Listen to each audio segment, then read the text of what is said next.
I stared at the screen. My bank balance glared back at me. 0. The $150,000 I'd built over 7 years was gone, erased overnight, like it had never existed. The transfer record showed the exact time, 3:12 a.m., Christmas morning.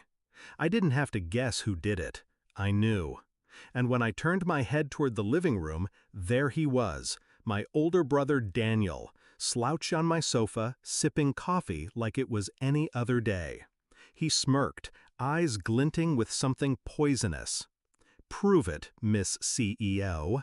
That was his Christmas greeting. We weren't always enemies. I remember the first time Daniel fixed my bike when I was 9. He was patient back then, steady, the kind of older brother who'd take the fall when I broke Dad's watch. He taught me chess, saying, "If you control the board, you control the game." I believed him. I also believed he had my back when I launched my startup. I let him into my world, gave him admin access to my files when I traveled, trusted him with passwords just in case. He was the only person I thought wouldn't hurt me. Now I understood. He hadn't been learning to play the game with me, he'd been studying the board to take it for himself. It started small, a missing invoice here, a forgotten login change there, my laptop behaving strangely after he borrowed it for an email. I brushed it off. He was my brother. Family doesn't steal from family, right? But then I found the hidden folder. It sat in my cloud storage under an innocuous name, Recipes. Inside were copies of my contracts, client lists, and my bank credentials. Files with timestamps from nights I knew I was asleep. The day before Christmas Eve, I confronted him lightly, a joke almost.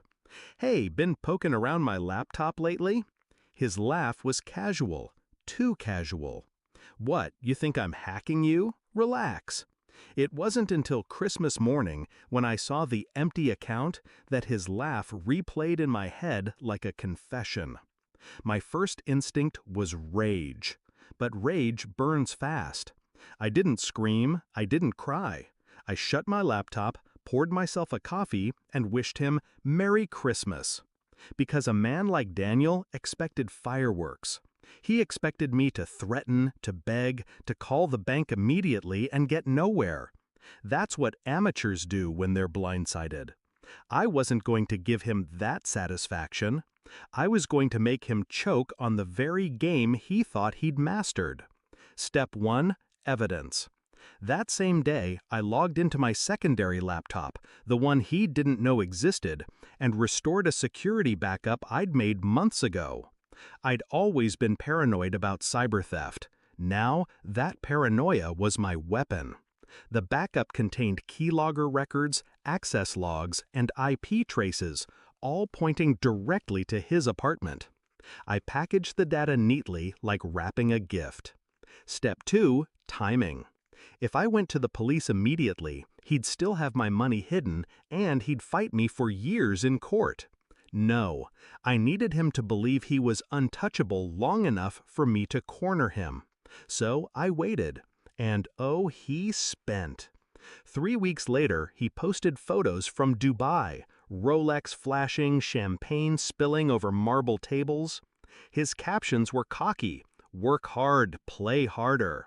Perfect. Every purchase was another nail in his coffin. Step 3, the trap. I called him in mid-January. "I'm hosting a little investor dinner. Need your help setting up. Come by early." He hesitated, suspicious maybe, but greed outweighs caution. He showed up in a tailored suit, wearing a watch I knew he couldn't afford 2 months ago. When he walked into my apartment, my attorney was already there. 2 detectives stood by the kitchen island, plain clothes but unmistakable. I didn't greet him. I didn't smile. I just slid a manila folder across the counter. Inside were printed logs, screenshots, IP traces, every move he'd made from the first unauthorized login to the final transfer. He looked at them, then at me, jaw tightening. "This is crap, circumstantial." That's when my attorney spoke. Not when paired with your bank's records, Mr. Hale, and the photos you've posted online, time-stamped during the period in question. His smirk flickered. For the first time, he looked unsure. But I wasn't finished. I'd filed the complaint 2 days earlier, and the detectives had already secured a court order freezing his accounts. By the time he'd landed in Dubai, I'd already contacted the hotel.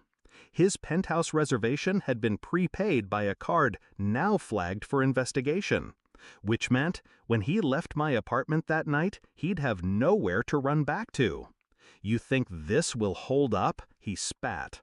I stepped closer, low enough that only he could hear. "You once told me, if you control the board, you control the game. Daniel, the board was never yours." The doorbell rang. He glanced toward it, irritated. When I opened the door, 2 uniformed officers stepped inside.